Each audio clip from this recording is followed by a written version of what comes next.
আপোনালোকেতো নিশ্চয় মা বৈষ্ণৱদেৱী মন্দিৰৰ দৰ্শন কৰিছেই নহয়নে? কিন্তু আপোনালোকে জানেনে মাৰ উৎপত্তি কেনেকৈ হৈছিল আৰু মাৰ প্ৰসিদ্ধ মন্দিৰৰ নিৰ্মাণ কেনেকৈ কৰা হৈছিল?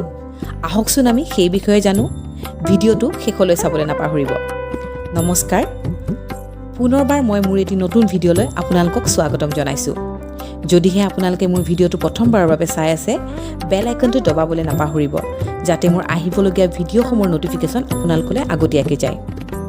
কোৱা হয় যে মা কালী, মা সৰস্বতী আৰু মা লক্ষ্মীৰ তিনিওগৰাকী মাৰ সন্মিলিত ৰূপকে মা বৈষ্ণৱদেৱী বুলি কোৱা হয়। আৰু আমি যে কটৰাত মাৰ মন্দিৰ দৰ্শন কৰিবলৈ যাওঁ, তাতে আমি তিনিওটা প্ৰতিমা দেখা পাওঁ। সেয়া হৈছে মা কালী, মা সৰস্বতী আৰু মা লক্ষ্মী। এই তিনিওগৰাকী মাৰ সন্মিলিত ৰূপতে আমি ভক্তসকলে মা বৈষ্ণৱদেৱী বুলি পূজা কৰোঁ। সকলোৱে জানে যে এই মন্দিৰৰ বিষয়ে বহুতো পৌৰাণিক কথা আছে। তাৰ ভিতৰত অন্যতম পণ্ডিত শ্ৰীধৰৰ। কোৱা হয় যে পণ্ডিত শ্ৰীধৰ জম্মু ৰাজ্যৰ কটৰা চহৰৰ কিছু দূৰত হানচালি নামৰ চহৰ এখনতো বসবাস কৰিছিল।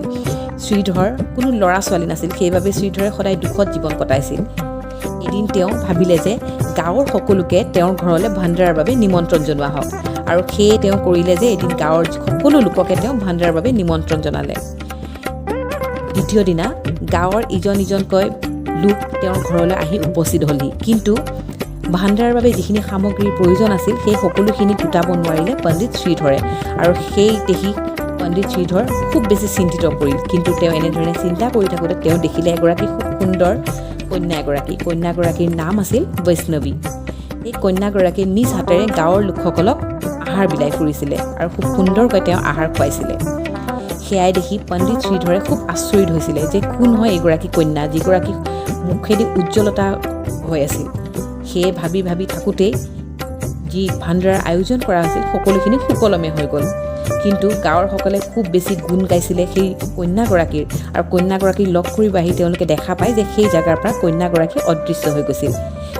গাঁৱৰ সকলো লোক আৰু শ্ৰীধৰে খুব বেছি আচৰিত হৈছিল যে সেই কন্যাগৰাকী আচলতে ক'ত গ'ল।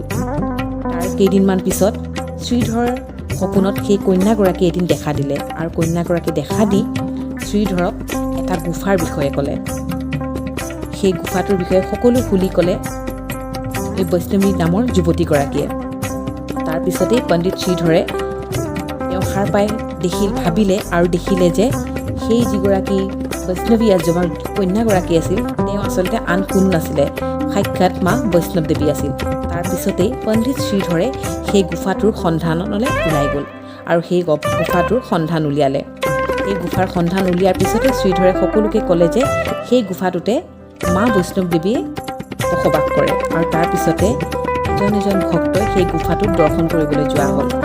সেই দৰ্শন কৰাৰ পিছতেই সকলোৱে ইজনৰ পিছত সিজনে গম পালে যে মা বৈষ্ণৱদেৱীক তাতেই তেওঁলোকে দেখা পাব।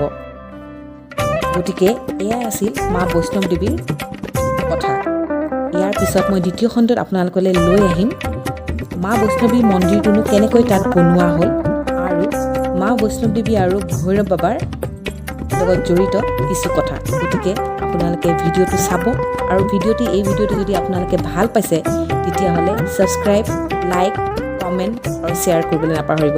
শ্বেয়াৰ কৰিব এইটো কাৰণে কৈছোঁ যাতে আপোনালোকৰ লগত আন কেইজনমানেও মা বৈষ্ণৱদেৱীৰ যিসমূহ মহত্ব কথা সকলোখিনি জানিব পাৰে। গতিকে আজিলৈ আহিছোঁ, ধন্যবাদ।